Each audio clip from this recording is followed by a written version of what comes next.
নাম কি আপনার দুজনের? গ্রাম তেলিগঞ্জি। বাবার নাম কি? মজিদ হালাদার। ও, কি করছিলেন? গাঁজা পাইছিল। গাঁজা কি খাইছেন না বেচছেন? খাই। ও, তো এর আগেও তো আপনার নামে মামলা ছিল, সেটা কিসের মামলা? এটাই সারের রায় দিয়েছিল। যে কি সেটাই তো গাঁজার মামলাই তো। হ্যাঁ, সাদা দিয়েছিল, আমি খাইছিলাম, ওই খাওয়া অবস্থায় পাইছিল। তো সেইবার খাইছেন, এইবার আবার আবার আইসা আবার সেই কাজ শুরু করছেন কেন?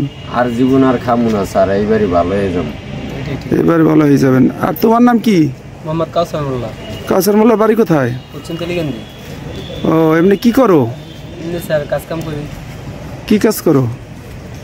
যেমন মাদ্রাসায় পড়ো নাকি? কি মাদ্রাসা বাদ দিয়ে দিচ্ছি। মাদ্রাসা বাদ দিয়ে দিছো? তো তুমি এই খাওয়া অল্প বয়স, এত তাড়াতাড়ি খাওয়া শিখলা কিভাবে? শিখছি এক আপুর কাছ থেকে। এক আপুর কাছ থেকে শিখছো? তা আপুর কোথায়, বাড়ি কোথায়? বাহিরে গেছে, আপুর বাসা আমাদের বাসার আশপাশ দিয়ে। ও, শুধু গাঁজাই খাও, অন্য কিছু খাও? শুধু গাজাই খাই। তোমার বয়স কত? 22 21 বললো তো আমার কাছে। 21-22 আর কি। যে চারিজন। তো তুমি রিহাবে ছিলা 3 বছর না? 3 বছর না, 3 মাস ছিলাম।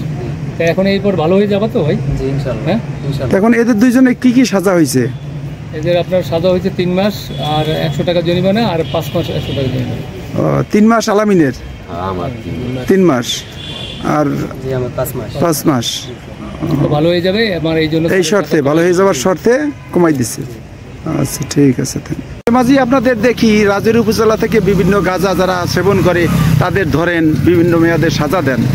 আসলে মূলত যারা মাদকদ্রব্য রাজৈর উপজেলায় বিভিন্ন স্থানে বিক্রি করতেছে, এই মর্মে বিভিন্ন জায়গায় বিভিন্ন স্থানে আলোচনা সমালোচনা হচ্ছে যে যারা বিক্রি করে, যারা মূলত বিক্রেতা, তাদেরকেও তেমন দেখা যাইতেছে না এবং এই ধরতেছেন না আপনারা, মানে ধরা খাইতেছে না।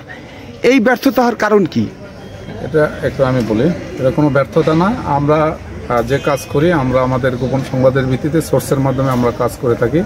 আমরা যেই তথ্যগুলি পাই, সেই তথ্যগুলি আমরা যাচাই আনতে আমরা ব্যবস্থা নিই।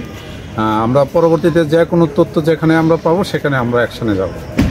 মাদক যারা বিক্রি করে, মানে খায়, তাদের সোর্সের মাধ্যমে তাদের তথ্য পান, কিন্তু মাদক যারা বিক্রিয়া করে এরা তো যে কোনো কের কাছ থেকে ক্রয় করে আইনে খাইতেছে, তাদের তথ্য কি আপনারা পান না যে এদের কাছ থেকে ক্রয় করে? আমরা যেটা পাচ্ছি সেটা কাজ করতেছি। অন্যান্য সব জায়গায় আমাদের কাজ করতে হয়। আমাদের 5টা থানা পুরা জেলাতে আমাদের কাজ করতে হয়।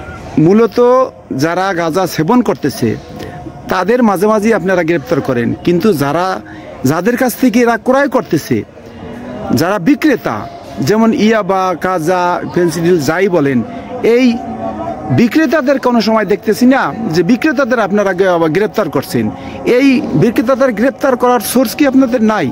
আমাদের সব সোর্সই আছে। যেই সোর্সে যখন আমরা সংবাদ পাই, সেই সংবাদটাই আমরা যাচাই করে আমরা আমাদের আইনগত ব্যবস্থা নেই।